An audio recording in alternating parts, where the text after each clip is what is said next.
नमस्कार, धर्म ज्ञान में एक बार फिर आप सबका स्वागत है और हमेशा की तरह मैं हूं आपके साथ कविता राणा।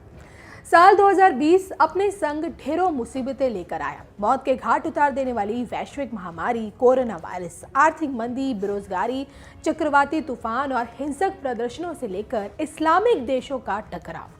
अब इन तमाम संकटों से जूझते हुए अब दुनिया को नए साल 2021 का इंतजार है।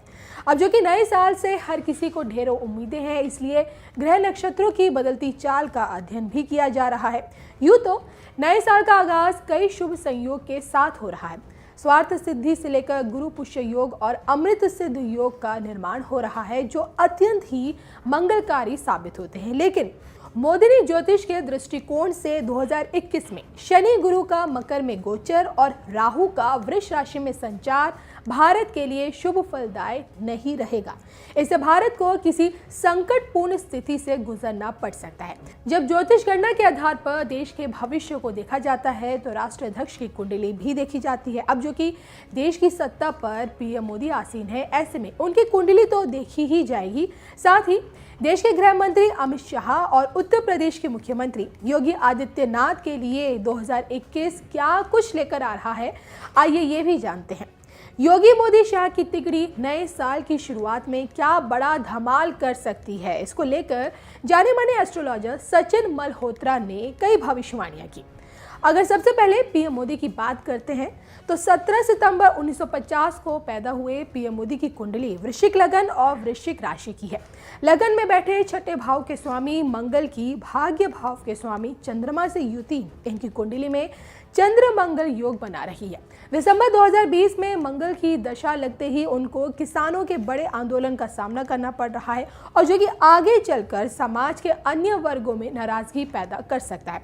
मंगल उनकी नवांश कुंडली में नीच योग राशि में है और जन्म कुंडली में वक्री गुरु के साथ नक्षत्र परिवर्तन योग में है। अब इन योग के प्रभाव से साल के मध्य में मोदी जी को कोई बड़ा फैसला लेना पड़ सकता है, जिसके केंद्र में आर्थिक मुद्दे हो सकते हैं।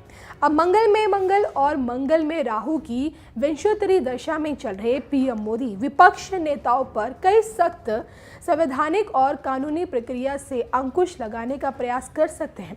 मंगल उनकी कुंडली में सप्तम भाव को देखकर आक्रामक रणनीति का संकेत दे रहा है। वहीं दूसरी तरफ उत्तर प्रदेश के सीएम यानी कि योगी आदित्यनाथ नए साल में विवादों में फंस सकते हैं, ऐसा कहना है ज्योतिषाचार्य सचिन मल्होत्रा का। जी हाँ, 5 जून 1972 को जन्मे योगी आदित्यनाथ की कुंडली सिंह लगन की है। चंद्रमा इनकी कुंडली में कुंभ राशि में बैठा हुआ है। अब वर्तमान में इनकी केतु में राहु की अशुभ विंशांतरी दशा चल रही है। साथ ही मकर राशि में गोचर कर रहे शनि उनके जन्मकाली चंद्र से 12वें घर में होकर 7.5 में चल रही है। केतु उनकी कुंडली के 12वें घर में होकर दशम भाव में बैठे शनि से दृष्ट है, तो वहीं राहु विवाद स्थान यानी कि छठे घर में स्थित है। अब राहु पर 11वें घर से पड़ रही मंगल की क्रूर दृष्टि सीएम योगी को कुछ कड़े और विवादास्पद फैसले लेने के लिए प्रेरित कर सकती है, जिससे विपक्ष दल उन पर पूरे साल हमलावर रहेगा। इसके अलावा बीजेपी के चाणक्य कहे जाने वाले यानी कि अमित शाह बतौर गृह मंत्री कई चौंकाने वाले फैसले ले सकते हैं। असल में 22 अक्टूबर 1964 में पैदा हुए अमित शाह की जन्म कुंडली कन्या लगन की है। इनकी कुंडली में चंद्रमा मेष राशि में अष्टम भाव में बैठा है, जिसे रहस्य स्थान कहते हैं। अब चंद्रमा अपने राशि अधिपति मंगल के साथ परिवर्तन योग बना रहा है।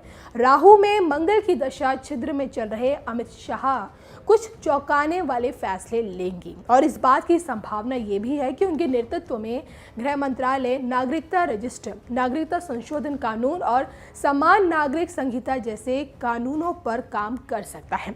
तो सचिन मल्होत्रा की इन भविष्यवाणियों के आधार पर यह जरूर कहा जा सकता है कि भाई नए साल के आरंभ से लेकर अंत तक मोदी शाह योगी की तिकड़ी देश की दिशा और दशा बदल सकती है। 2021 में आप मोदी सरकार से किन ऐतिहासिक फैसलों की उम्मीद कर रहे हैं, प्लीज हमें कमेंट करके जरूर बताइएगा।